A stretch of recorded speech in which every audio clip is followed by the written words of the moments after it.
السلام علیکم. جہاں وباسی ایک نئے یوٹیوب پروگرام کے ساتھ حاضر ہے. وفاقی آئینی عدالت کے قیام کے بعد مزید ججز کے استعفوں کے معاملے کے اوپر جو اس وقت کی خبریں زیر گردش ہیں اس کے اوپر بات کریں گے. وفاقی آئینی عدالت کی ورکنگ جو کہ کل پیر کے روز سے شروع ہو رہی ہے، ایک کاز لسٹ بھی منظر عام کے اوپر آئی ہے جس میں 3 بینچز ہیں اور 75 کے قریب کیسز ہیں. اس کے اوپر بات کریں گے.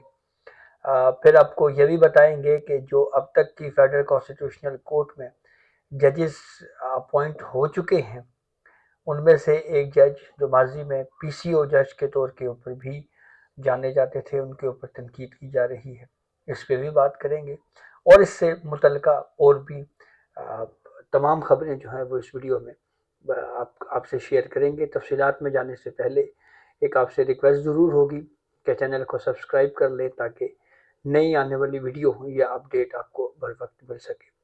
عدالتی محاذ کے اوپر اپنی گفتگو کا آغاز کرنے سے پہلے مختصر بات جو ملک میں جاری مہنگائی کا معاملہ ہے اس کے اوپر ضرور کروں گا. میں ڈیزل کی پرائس گزشتہ روز 6 روپے فی لیٹر بڑھا دی گئی ہے اور مہنگائی یہ وہ ایک ایشو ہے جس کے اوپر عام آدمی ہمیشہ یہ بات کرتا ہے کہ مہنگائی کو کم کرنے کے لیے جو ہے وہ خاطر خواہ اقدامات نہیں کیے جا رہے.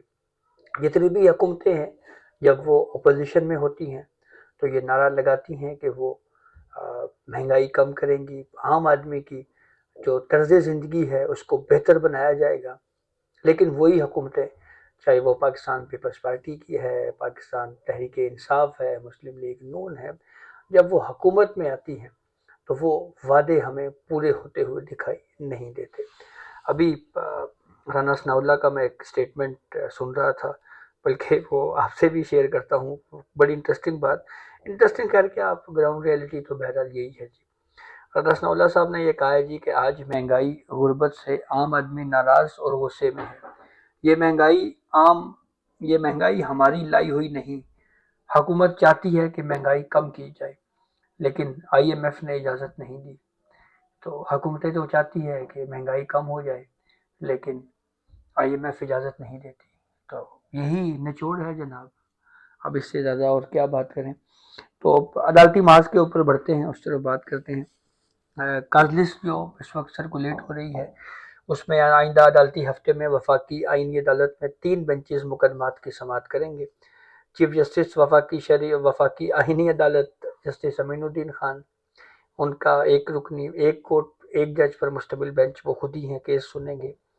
دوسری عدالت ہے جسٹس حسن اظہر رضوی کی، وہ بھی کل کیسز سنیں گے. اور تیسری ہے جسٹس عامر فاروق اور جسٹس کے آغا خان کی. یہ 2 ممبر بینچ ہے اور یہ بھی کیسز سنے گا.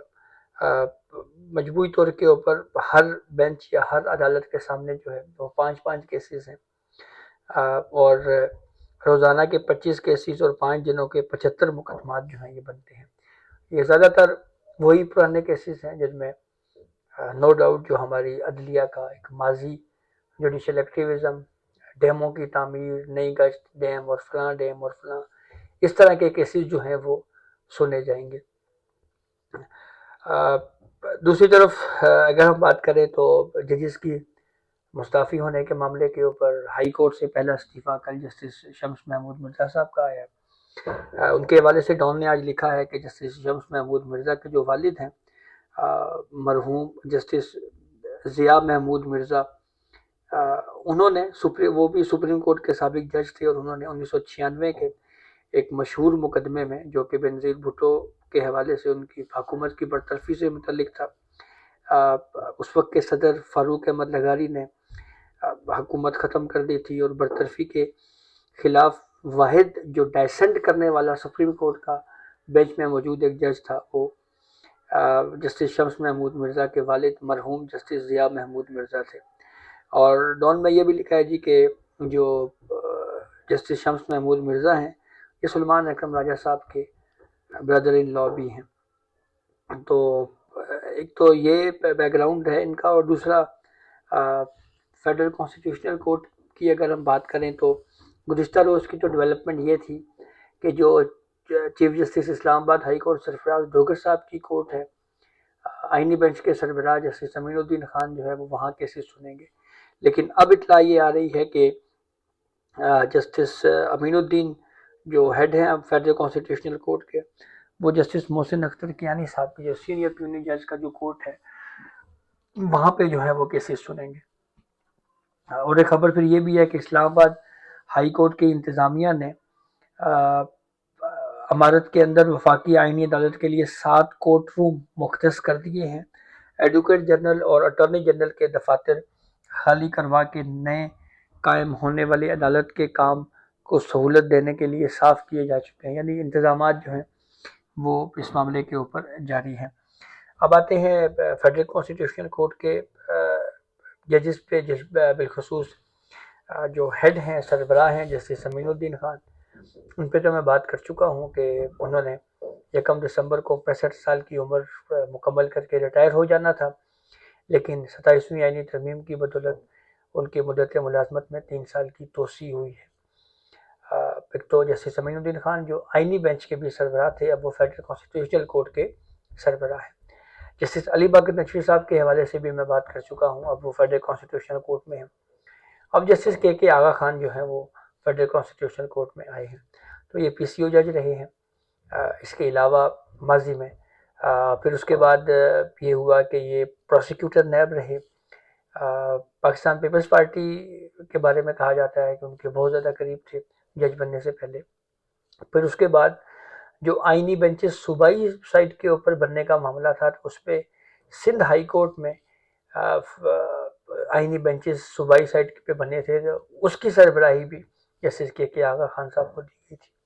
مجھے یاد ہے اچھی طرح سے کہ جب قاضی فائز عیسیٰ صاحب کے اوپر ریفرنس اس وقت عمران خان کی حکومت میں بھیجا گیا، تو اس وقت کے آغا خان صاحب کے خلاف بھی ریفرنس تھا، تو اس وقت بھی کہا یہ جا رہا تھا کہ یہ بیلنسنگ ایکٹ دکھانے کے لیے کہ یہ 2 ججوں کے خلاف ریفرنس بھیجا ہے، اصل ہدف بہرحال قاضی فائز عیسیٰ صاحب ٹھیک ہے۔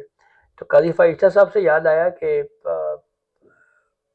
جب 26ویں ترمیم کا معاملہ چل رہا تھا، تو اس وقت بھی یہ آفر قاضی فائز عیسیٰ صاحب کو ضرور دی گئی تھی کہ وہ ایکسٹینشن لے لیں اور مدت ملازمت میں ان کے 3 سال کی توسیع ہو جائے گی، آئین میں ترمیم کر دیتے ہیں، ججز کی عمر کی تعداد جو ہے وہ بڑھا دیتے ہیں۔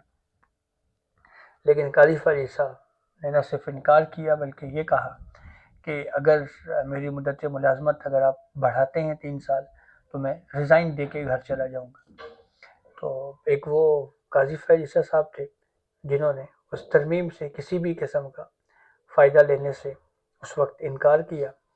یحییٰ آفریدی صاحب کو فائدہ یہ ہوا کہ چیف جسٹس آف پاکستان کا منصب ان کو ملا، اور جسٹس امین الدین خان جو ہیں وہ 3 سال ان کی مدت ملازمت میں ایکسٹینشن توسیع ہوئی ہے، ان کو مزید اضافی 3 سال مل گئے ہیں، کیونکہ اب فیڈرل کانسٹیٹیوشنل کورٹ کے جو جج کی ریٹائرمنٹ کی ایج ہے وہ 68 ایئرس ہے، اور آئینی ترمیم کی وجہ سے ان کو فائدہ ہوا ہے۔ سپریم کورٹ کے بہت سارے ججز جو ہیں وہ سینئر ججز ہیں، نظر انداز ہوئے۔ ٹاپ سے بات کریں، جسٹس منصور علی شاہ صاحب اور اطہر من اللہ صاحب کو ریزائن دے گئے۔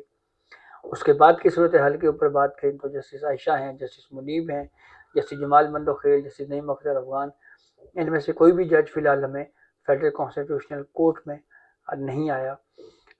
اس معاملے پہ بہرحال دیکھنے والی بات ہوگی کہ آگے کیا ہوگا۔ گزشتہ ویلاگ میں بتا چکا ہوں کہ جو ریگولر کیسز سپریم کورٹ کے ہیں اس کی تو کارلسٹ جاری ہو چکی ہے۔ تو یہ اب تک کی اپڈیٹ تھی جسے ہم نے آپ کو آگاہ کیا۔ بہت شکریہ۔